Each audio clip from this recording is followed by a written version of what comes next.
Hello' guys, কি খবৰ? খবৰ নিশ্চয় আপোনাৰ সকলোৰে ভাল। আমাৰ কিন্তু আজি বহুত ভাল, কাৰণ আমাৰ বাবে এটি বিশেষ দিন। আজি পেহীহঁতৰ এখন নতুনকৈ গাড়ী লৈছে আৰু গাড়ীখন লৈ পেহীহঁত আমাৰ ঘৰলৈ আহি আছে। মা আৰু মই পেহীহঁতৰ অপেক্ষাত। আৰু ফাইনেলি পেহীহঁত আহি পাই গ'লহি আৰু এইখনেই হৈছে পেহীহঁতৰ নতুন গাড়ীখন। পেহী আৰু পেহীহঁতৰ পৰিয়ালৰ মানুহ আহিছে গাড়ীখনত। গাড়ীখন আনিছে বাবে আমাক সকলোকে এটা খানা দিছে সৰুকৈ, আৰু খানাটো হৈছে বৰ্তাৰ ঘৰত। বৰ্তাৰ ঘৰলৈ আমি সকলোবোৰ যাম একেলগে। আৰু এয়া আলহী নামিছে আৰু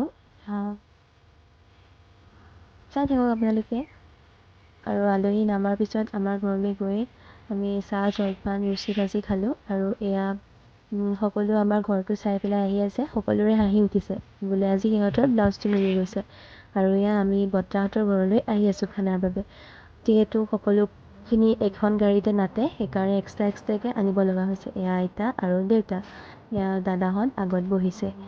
এয়া আমি আহি আছোঁ। আমি বৰ্তাৰ ঘৰ পাইছোঁহি আৰু এয়া পালোহি। এয়া দাদাই হাঁহৰ মাংস কাটি আছে আৰু এয়া সকলোৱে চাই আছে।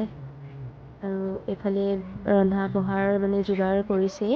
সকলো বহি ধুনীয়াকৈ কথা পাতি কৰি তাৰপিছত আমি বৰ্তাহঁতৰ পথাৰৰ চাইডে ওলাই গ'লোঁ। ইমান ধুনীয়া পৰিৱেশ, ভাবিলোঁ আপোনালোককো দেখাওঁ। সেয়াই। তাৰপিছত এয়া আমাৰ খাব হৈ গ'ল। খাওঁতে বহুত দেৰিয়ে হৈ গ'ল বাৰু। এয়া সকলোৱে ধুনীয়াকৈ এসাঁজ একেলগে খালোঁ। তাৰপিছত আমি খাই বৈ ধুনীয়াকৈ সন্ধিয়া গুচি আহিলোঁ, যিহেতু আজি দেৱালী। আৰু সকলোৱে এয়া বন্তি লগাইছে, লাইট লগাইছে। ৰাস্তাত চাই চাই আহি আছোঁ। এয়া ঘৰ পালোহি আৰু দেউতাই এইটো ৰকেট লগাইছে।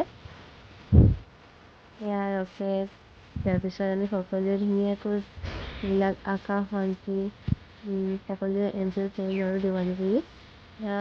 এইটো লগাওঁতে কিমান কষ্ট হৈছিল, নাযায় সহজে। তাৰপিছত সকলোৱে মিলি কৰি গ'লগৈ আৰু ফাইনেলি। এয়া হ'ল আৰু ফাইনেলি। আৰু এয়া ফুলজাৰি লগালোঁ। যিহেতু মোৰ বোম ফুটাব ভয় লাগে, আৰু এইটো কেৰুলা বম বুলিয়ে কয় আমাৰ এইফালে, নাজানো আপোনালোকে কি কয়। তাৰপিছত এইটো কলগছ। আৰু আজিলৈ ইমানেই, বাই।